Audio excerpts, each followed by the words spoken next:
పూర్వీ ప్రతి 3 లక్షల కొనుగోలుకు ఒక బంగారు నాణెం ఉచితంగా పొందండి. కోచ్ మీరు ఏం తింటారు చెప్పరా మాకు కొంచెం, బికాస్ మేము కూడా మీ ఫిట్నెస్ బాటలో నడిచి, బికాస్ ఫీల్డింగ్ చేసినా చేయకపోయినా మేమందరం కూడా హెల్దీగా ఉండడానికి వాట్ ఈస్ యువర్? సో జనరల్గా అయితే నేను కొంచెం కార్బ్స్ అవాయిడ్ చేస్తానండి. అందరూ ఇదే అంటారండి, అసలు మజా అంతా అందులోనే వస్తుంది. యాక్చువల్లీ ఏంటంటే ఇది మొన్న నేను ఏదో ఇంటర్వ్యూ చూశాను, మన రామ్ గోపాల్ వర్మ అన్నారు, మన తినేది తిండి ఆకలిస్తే తినాలి కానీ నచ్చితే తినడం అన్నట్టు. కొన్నిసార్లు ఏంటంటే నేను బోరింగ్ తిండి కూడా తినేస్తాను. Like what? So I eat lot of fibre, salad ఇవన్నీ తింటాను. ప్రోటీన్ కోసం నేను నాన్ వెజ్, చికెన్, ఎగ్స్ ఇవి కొంచెం తింటాను. బట్ కార్బ్స్ ఎంతైతే అంత అవాయిడ్ చేస్తాను అవసరం బట్టి. And other than that you work out obviously every day, మీకు లైఫే వర్కౌట్ అసలు యాక్చువల్లీ. సో అందుకని ఏంటంటే మీరు అనుకోరు కానీ కొన్నిసార్లు నేను కూడా న్యూట్రిషనిస్ట్ పెట్టుకున్నారా? సో దట్ ఒక ఏజ్ వచ్చినాక certain times it's important to keep measuring your body.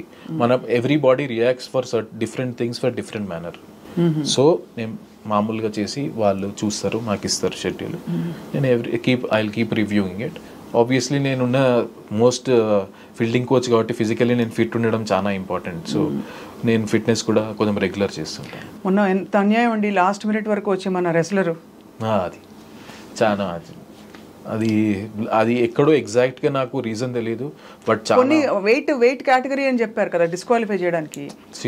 అట్లాంటి స్పోర్ట్లో కొన్నిసార్లు it just go by inches and I felt very sad for her. ఎందుకంటే పాపం అంత కష్టపడి వచ్చి she deserved it. But overall sports మనం దున్నేస్తున్నామండి వరల్డ్. అసలు చూడండి మనం ఎన్ని కేటగిరీస్లో కొత్తగా అసలు ఫెసిలిటీస్ కూడా సరిగ్గా లేని స్పోర్ట్స్లో ఎలా అందరూ ఈదుకుంటూ వచ్చేస్తారండి పిల్లలు, ఎంత ముచ్చటేస్తారు. అవేర్నెస్ అండి. కొన్నిసార్లు నేను మా జిమ్ఖానా గ్రౌండ్ ఉంది, వెనకాల ఫుట్బాల్ గ్రౌండ్ ఉంది, దాంట్లో అథ్లెట్స్ దొరుకుతుంటారు without goal in front, without nothing, but they keep working hard day in day out.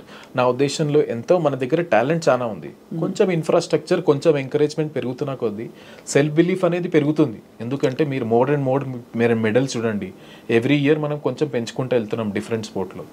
So ఆ సెల్ఫ్ బిలీఫ్ అని వచ్చి ప్లస్ ఇన్ఫ్రాస్ట్రక్చర్ సైడ్ బైస్ కొంచెం డెవలప్ అయితే మనం అన్ని స్పోర్ట్లో చాలా ఇంకా మెడల్ తీసుకురావచ్చు. చాలా అవును, అబ్సల్యూట్లీ.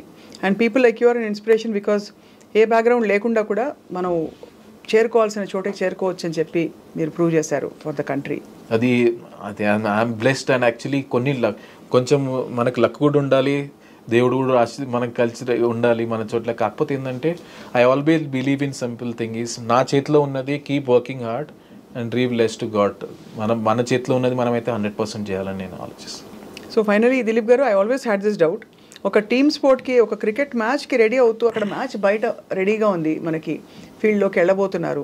క్రికెట్ టీం గ్రీన్ రూమ్లో ఏం చేస్తారు సార్? దేవుడికి మొక్కుతారా, లేకపోతే వాళ్ళందరూ కలిసి హగ్ చేసుకుంటారా, ఇట్లా అంటారా, అట్లా అంటారా, ఏముంటుంది? What happens in the green room just before the beginning of a match? Actually opposite అండి. అవునా? ఆపోజిట్ అవుతుంది.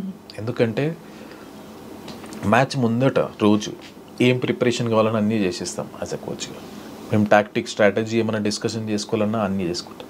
On a match day it's players day, we take a back seat. And every individual preparation వాళ్ళకు ఉంటుంది. కొంతమంది కామ్గా ఉండాలనుకుంటారు, కొంతమంది వేరే వాళ్ళతో మాట్లాడాలనుకుంటారు, కొంతమంది లైట్లో వెళ్ళి బయట కూర్చోవాలనుకుంటారు. So everybody has different ways. So we take a back seat on that day. మీకేం కావాలనేది ప్రొవైడ్ చేస్తాం. We are there to help you. You also monitor what they eat and all that, sir? అంటే ఇంత తినద్దు, దానికి మన ఎసెన్సీ ఉంటాడు, వాళ్ళతో కోఆర్డినేట్ చెప్తారు కదా మీరు, మంచి చెడు చెప్పాలి కదండి మీరే కోచ్. సో వాళ్ళు ఏంటంటే ఈ లెవెల్లో వచ్చినప్పుడు ఏమవుతుంది, వాళ్ళకు అండర్స్టాండింగ్ ఉంటుంది, ఏది వాళ్ళకి హెల్తీ, ఏది నాకు హెల్తీ. ప్లస్ ఇంకా మా ఎస్ఎన్సీ ఉంటారు, స్పోర్ట్స్ సైన్స్ టీం ఉంటుంది, వాళ్ళు అక్కడ పెట్టే బఫే వాళ్ళతో మాట్లాడి what is best for the team అనేది వాళ్ళు చూస్తారు. బాబోయ్, కానీ ప్రతిసారి అంత ఫేమ్ వచ్చి మామూలుగా ఊరికే రాదు. ప్రతి మ్యాచ్ ముందు the same round of tension అనండి, ప్రిపేర్డ్నెస్ అనండి, everything has to happen. So I think that is why we have to salute that people. ఈ కాలంలో ఎవరైతే 10 years ఆడారు, మీరు జస్ప్రీత్ బుమ్రాని తీసుకోండి, విరాట్ కోహ్లీని తీసుకోండి, రోహిత్ శర్మని తీసుకోండి, అశ్విన్ని తీసుకోండి, జడేజాని తీసుకోండి, ఎవరైతే ఈ 10 years ఆడిన క్రికెటర్స్ ఉన్నారో వాళ్ళని హ్యాట్స్ ఆఫ్ చెప్పాలి. ఎందుకంటే అన్ని ఫార్మాట్లో అంత ఈజీ కాదు. Day in day after keep performing in a country like where everybody expects you to perform every day and win every day. So వాళ్ళు 10 years ఆడారంటే నిజంగా సెల్యూట్ చెప్పాలి.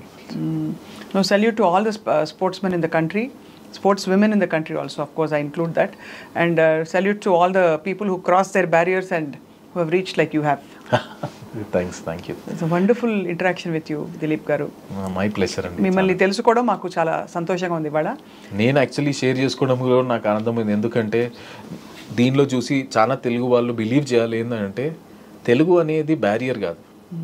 మనం బిలీవ్ చేసి it's all about end of the day అక్కడికి వెళ్ళినాక మన స్కిల్లే పనిచేస్తుంది. ఏదో కొంచెం పాలిటిక్స్, రీజనల్ పాలిటిక్స్ అవన్నీ అంటారు కదండి, ఎవరిని నిజంగా అదంటారా క్రికెట్లో? Any sport for that matter. ఒకటి చెప్పాలంటే ఎవ్రీ ఆర్గనైజేషన్ ఒక సిస్టమ్ ఉంటుందండి, ప్రతి ఒక్క సిస్టమ్. ఇప్పుడు నేను ఆ డెసిషన్ మేకింగ్ పోస్ట్లో లేను, అడ్మినిస్ట్రేషన్ ఎలా నడవాలి అనేది. అవును. కాకపోతే ఒకటి చెప్తాను, మీరు కష్టపడి హార్డ్ వర్క్ చేసి కన్సిస్టెంట్గా మీరు పర్ఫామ్ చేసి keep doing it, your chances will come. అంతే, డెఫినెట్లీ వస్తుంది. దానికి మీకు వేరే దానికి సంబంధమే లేదు, కానీ చేస్తుండాలి. ప్యారలల్గా మీరు చదువుకున్నారు, అలా చదువుకోమని చెప్తారా పిల్లలకి? క్రికెటే లైఫ్ అని పెట్టేమని చెప్తారా? నా ఉద్దేశంలో ఒక స్టేజ్ వచ్చినాక, especially once you have reached around 20 years, ఆ 20-21 వచ్చినాక మీకు సెకండ్ ఆప్షన్ అనేది ఉండాలి డెఫినెట్లీ. ప్లస్ మీరు ఎంత క్రికెట్లో ఎక్సెల్ అయినా కొంచెం చదువు బ్యాక్గ్రౌండ్ ఉంటే అడ్వాంటేజ్ ఏంటంటే you will handle many things well.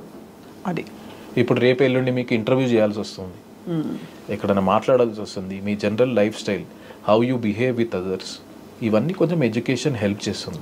నన్ను అడిగితే డెఫినెట్లీ ఒక ఎడ్యుకేషన్ అనేది చాలా ఇంపార్టెంట్ అలాంగ్ విత్ క్రికెట్.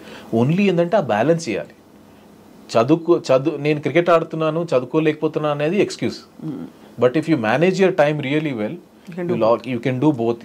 మన వాళ్ళందరూ బాగా చదువుకున్నారు కదండి, all our cricketers are all. మీరు కుంబ్లే చూడండి, శ్రీనాథ్ చూడండి, రాహుల్ ద్రావిడ్ చూడండి, అందరూ చదువుకున్న వాళ్ళు.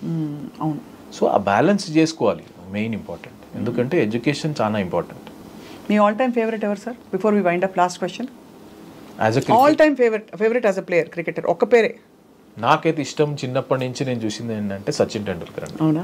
నాకు చాలా ఇష్టం, ఎందుకంటే నేను ఇంట్లో పోస్టర్లు పెట్టుకొని చూసేటోని. ఎందుకంటే టీవీలో అప్పుడు వన్డే క్రికెట్ వస్తుండే కదా. అవునవును. నేను సచిన్ టెండూల్కర్ ఎందుకు నేను అప్పుడు గ్రేట్ అనుకుంటున్నాను అంటే, అప్పుడు ఇంతమంది ప్లేయర్ లేకపోతుండే. నాకు తెలిసి చాలా మంది టీవీ సచిన్ అవుట్ కాగానే బంద్ చేస్తుండే. So he had carried burden of whole country for so long. అవును. అండ్ టీవీలో చూసి దట్ ఈస్ వాట్ అనిపిస్తుంది నాకు. నేను మొన్న వన్డే వరల్డ్ కప్ లో సచిన్ ని డైరెక్ట్ చూసాను ఇట్లా. అవునా? అనిపించింది సో థ్రిల్. కలిసి ఫోటో దిగాను, అది లైక్ ఫ్రేమ్ ఫోటో అనుకోవాలి life long. So it was so special to me. నా ఉద్దేశంలో నేను ఎప్పుడైతే స్టార్ట్ చేశానో cricket, for me Sachin Tendulkar was the icon. అంటే for people who know cricket or don't know cricket, ఒక ప్రాడిజీకి ఉండవలసిన లక్షణాలు సచిన్ గారిలో కనిపిస్తాయి. ఐ డోంట్ నో, మీరు ప్లేయింగ్ పాయింట్ ఆఫ్ వ్యూ నుంచి మీలాంటి ఎక్స్పర్ట్స్ చెప్పాలి sir. But for all of us, చాలామంది గ్రేట్ ప్లేయర్స్ ఉన్నా కూడా సచిన్ టెండూల్కర్ గారు అనగానే ఒక అదే అండి, ఆయన ఆరా మెయింటైన్ చేశారు. ప్లస్ ఏంటంటే ఆ రెస్పెక్ట్ కూడా ఏంటంటే ఎన్నో టఫ్ మ్యాచ్లు ఆయన గెలిపించాడు, సింగిల్ హ్యాండెడ్గా పర్ఫామ్ చేశాడు, డిఫరెంట్ కంట్రీలో ఆడాడు.